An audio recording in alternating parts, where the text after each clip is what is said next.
حضرت عبداللہ رضی اللہ تعالیٰ عنہ ابن مسعود کہتے ہیں کہ نبی صلی اللہ علیہ وآلہ وسلم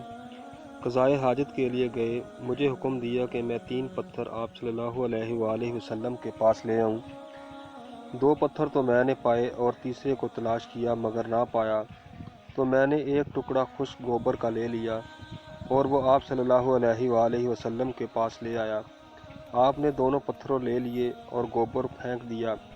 فرمایا یہ نجس ہے۔ ابراہیم بن یوسف نے بھی اپنے باپ کے واسطہ سے اسے ابو اسحاق سے روایت کیا ہے۔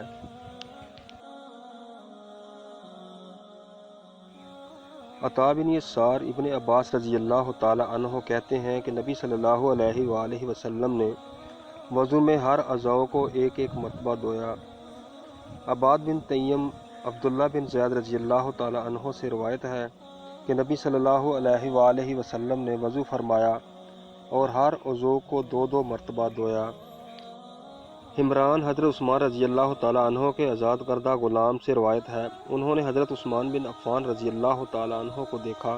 کہ انہوں نے پانی کا ایک برتن مانگا اور اپنی ہتھیلیوں پر 3 بار پانی ڈالا، پھر کلی کی اور ناک صاف کی، پھر اپنے چہرے کو 3 مرتبہ اور دونوں ہاتھوں کو کوہنیوں تک 3 مرتبہ دھویا اور کہا کہ رسول اللہ صلی اللہ علیہ وآلہ وسلم نے فرمایا ہے کہ جو کوئی میرے اس وضو کی مثل وضو کرے اور اس کے بعد 2 رکعت نماز خلوص سے نیت سے پڑھے تو اس سے اگلے گناہ بخش دیے جائیں گے۔ ابراہیم صالح بن کیان ابن شہاب عروہ حمران کہتے ہیں کہ جب حضرت عثمان رضی اللہ تعالیٰ عنہ نے وضو کیا تو فرمایا اگر ایک آیت نہ ہوتی تو میں تم سے یہ حدیث بیان نہ کرتا۔ میں نے رسول اللہ صلی اللہ علیہ وآلہ وسلم کو فرماتے ہوئے سنا، جو شخص اچھی طرح وضو کرے نماز پڑھے تو اس وضو اور نماز کے درمیان گناہ معاف کر دیے جاتے ہیں۔ عروہ حمران رضی اللہ تعالیٰ عنہ سے روایت کرتے ہیں کہ جب عثمان رضی اللہ تعالیٰ عنہ نے وضو کیا تو فرمایا میں تم کو ایک حدیث سناتا ہوں، اگر قرآن پاک کی ایک آیت نازل نہ ہوتی تو میں یہ حدیث تم کو نہ سناتا۔ میں نے رسول اللہ صلی اللہ علیہ وآلہ وسلم سے سنا ہے کہ آپ صلی اللہ علیہ وآلہ وسلم فرماتے تھے۔ عروہ کہتے ہیں وہ آیت یہ ہے ان الذین یکتمون ما انزلنا من البینات والہدی من بعد ما بیناہ للناس فی الکتاب اولئک یلعنہم ویلعنہم اللاعنون، کہ جب بھی کوئی شخص اچھی طرح وضو کرتا ہے اور خلوص کے ساتھ نماز پڑھتا ہے تو اس کی ایک نماز سے دوسری نماز کے پڑھنے تک کے گناہ معاف کر دیے جاتے ہیں۔ عروہ کہتے ہیں وہ آیت یہ ہے ان الذین یکتمون ما انزلنا من البینات، جس کا ترجمہ یہ ہے کہ جو لوگ اللہ کی اس نازل کی ہوئی ہدایت کو چھپاتے ہیں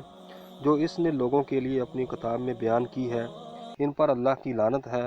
اور دوسرے لعنت کرنے والوں کی لعنت۔ ابو ہریرہ رضی اللہ تعالیٰ عنہ کو نبی صلی اللہ علیہ وآلہ وسلم سے روایت کرتے ہوئے سنا، آپ نے فرمایا جو کوئی وضو کرے تو ناک صاف کرنا چاہیے اور جو کوئی پتھر سے استنجا کرے